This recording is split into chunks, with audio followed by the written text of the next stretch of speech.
Hello, everybody. This is Bernie Stroum, and welcome to my YouTube channel for today's So You Think You Know the Red Sox with Bernie Stroum. Sorry about the echo there in the beginning. I didn't have my sound turned down, and sorry about being a couple of minutes late also, because when I turned the computer on, something glitched and I had to turn it on a second time. Anyway, here we go. So you think you know the Boston Red Sox with Bernie Strom, the 1982 season. And 82 is one of those Red Sox seasons that tends to get lost. And there's a number of them like that. Didn't have any drama like 75. Excuse me while I sneeze. I'll be right back.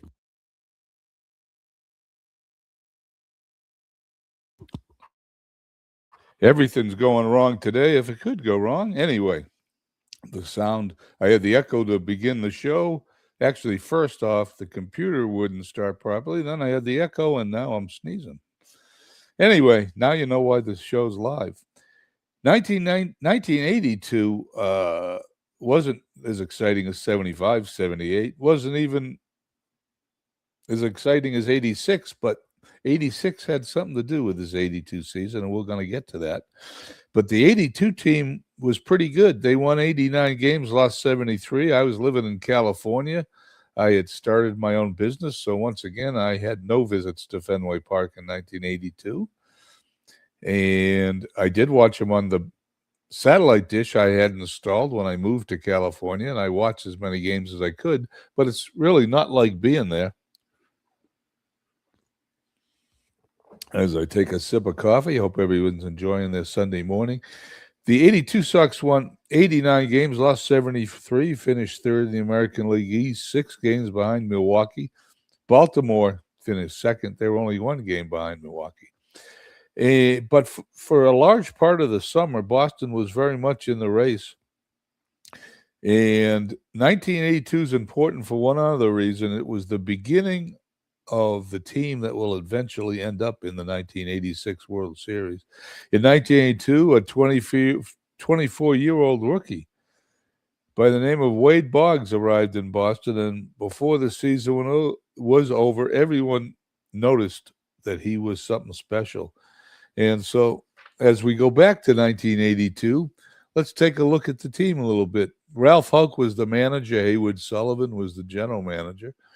The Red Sox had plenty of familiar names with that 82 team. Yastrzemski was 42 years old, approaching the end of his career. Jim Rice was one of the most dangerous hitters in the American League. Dwight Evans, by 1982, became a great offensive player along with his great defensive abilities. Jerry Remy was at second base. Carney Lansford, the previous season's batting champion, was a third. They had Dave Stapleton at first, pretty good player, and Glenn Hoffman. Him and Stapleton was similar type players. Hoffman was a shortstop, and the pitching staff was led by Dennis Eckersley, along with John Tudor and Mike Torres. But there was a couple of young players coming up, 3 of them: Bruce Hurst, Bob Ojeda, and Oil Can Boyd. Made his first appearance late in the season in 1982, and those were the players that took him to the 86 World Series. So when you add Hurst, Ojeda, Boyd, and Boggs to that group, it was a pretty good team. Boggs was just a bench player when the season started, as Lansford was the third baseman. He'd won the batting championship in 82. He hit .336 that season. Boggs had spent years in the Red Sox minor league system and heard the same thing from scouts: not enough power, not enough speed, questions on whether he could play major league level third base. But Boggs could hit. In 81, he hit .335 at Pawtucket. And finally, the Red Sox, after years of being in the minor league system, gave him a shot at playing in the major leagues in 1982, and that was his break. The Red Sox opened the season on April 10th in Baltimore, and because of scheduling and weather, they played a doubleheader on opening day. Boston won the opener 2-0 and lost the second 5-3. And the second game of that doubleheader is known for Wade Boggs' major league debut. He played first base, batted ninth, and went hitless. No signs that he was going to become a Hall of Fame player quite yet. His first major league hit wouldn't come till April 26th against the White Sox, a single to left field off of Rich Dawson. I don't remember any of these things, but I did research it, and that's how it fit in. Meanwhile, the Red Sox didn't play really well that first week. They went 2-5, and then they started to win. They won a couple in Toronto. Then they beat Baltimore twice. They swept the 3-game series from Toronto. They went in and swept a doubleheader from the White Sox, and by April 27th, they were 12-6. And they finished the month at 13-7, and they look like a pretty good team. Boston's continued to play well in May, beating Texas on the 1st and 2nd, defeating Minnesota on the 3rd and 4th, and all of a sudden they're 17-7, and everyone's getting excited. I remember that by May 10th, they were 21-9, and they were off to a hot start. I think almost at the end, and by the third week in May, they were 28-13, 15 games over 500 in less than 2 months. That's a pretty good job. The lineup was pretty good. Jerry Remy led off. Rice was hitting cleanup. Yastrzemski was hitting 5th or 6th. Lansford was in the middle of that lineup. Dwight Evans started to hit. As a matter of fact, Evans played in all 162 games in 1982, hit .292 with 32 home runs, 98 RBIs, and he scored 122 runs, his best offensive season up to that point. And he also walked 112 times. He had a .400 on-base percentage. He was pretty damn good. And, of course, he had his fielding in his arm to that. He had a great season at Fenway Park in 82. Boston finished May 30-17, 13 games up. June, they started to lose a little bit, dropped, but by the middle of June, they were up. Their record was 37-20, and then they lost a 3-game series to the Yankees, and they're playing 500 ball through the end of June. They're 42-25, it looks like. And then a big item happened on June 23rd. Carney Lansford got injured trying to stretch a triple into an inside-the-park home run. He collided with Detroit's Lance Parrish and had a severe sprained ankle. He was going to be out for a month, and then Ralph Hulk threw Wade Boggs in at third base. And he had appeared in only 15 of the first 66 Red Sox games that season, my notes say. He was hitting .258. But then he started to hit when they put him in for Carney Lansford. And from that point on, Boggs hit .358 over the remainder of the season, and his legend was born. Boston entered July 15 games above 500, 44-29. They started to lose a little bit in July.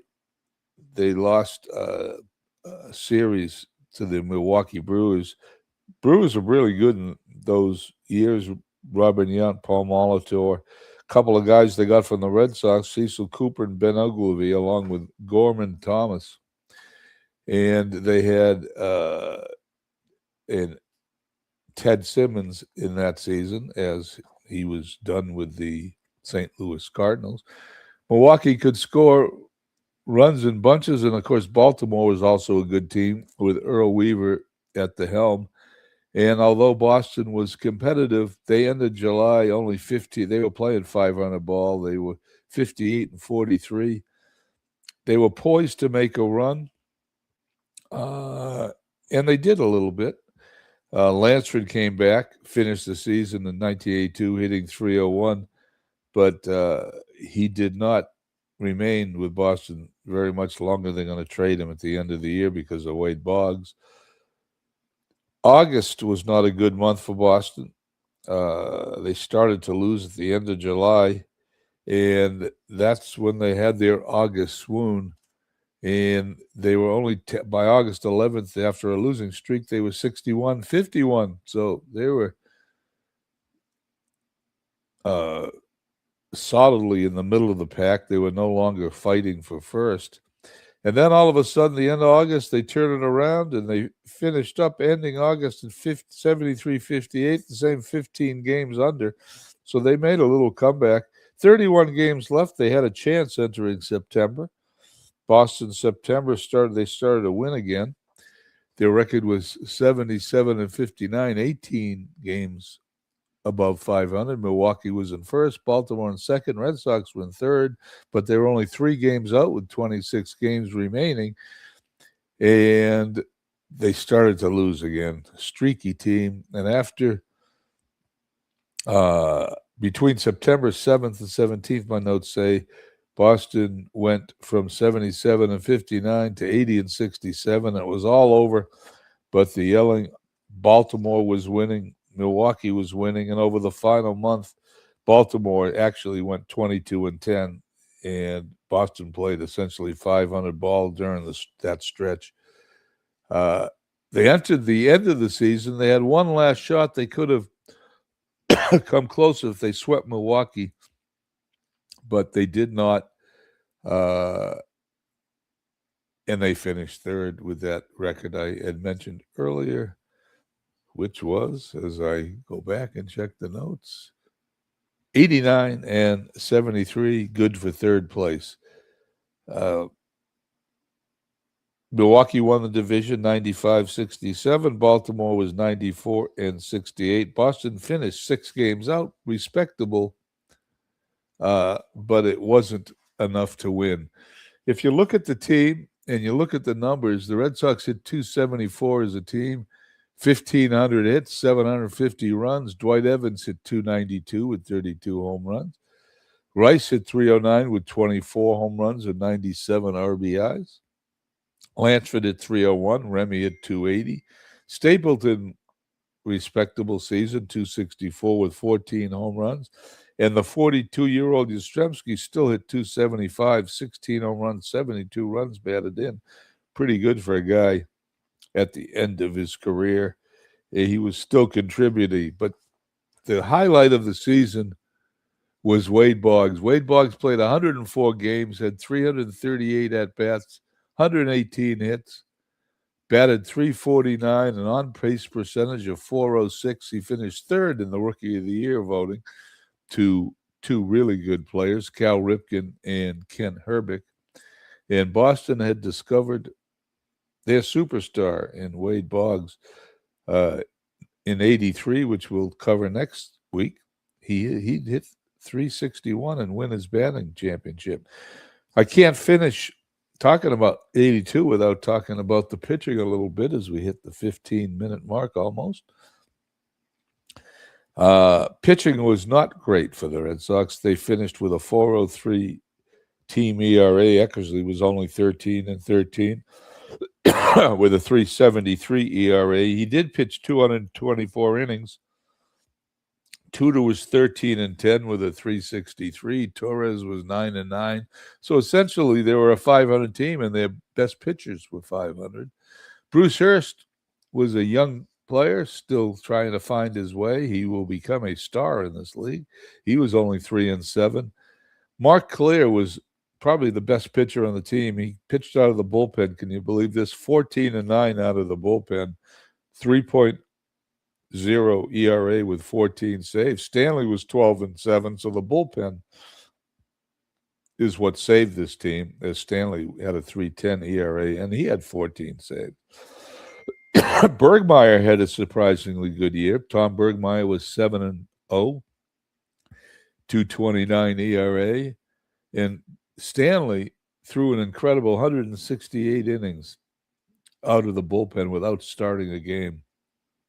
Some major league starters in 2026 don't even get that high. Anyway, it was the bullpen that saved the Red Sox. As I look back at my notes here, not what was 1982 and what do you want to make of it? They were a good team. Sometimes they were really good. Sometimes they were bad. But Milwaukee and Baltimore were definitely better teams. But 82 was more important historically because it was a bridge between those 1970 teams that included Rice, Yastrzemski, Evans, Remy, and Eckersley.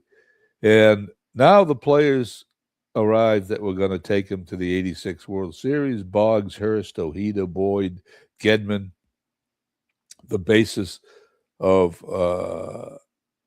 a team that was very good. In closing, if someone were to ask you what the 1982 Boston Red Sox, don't just remember third place team.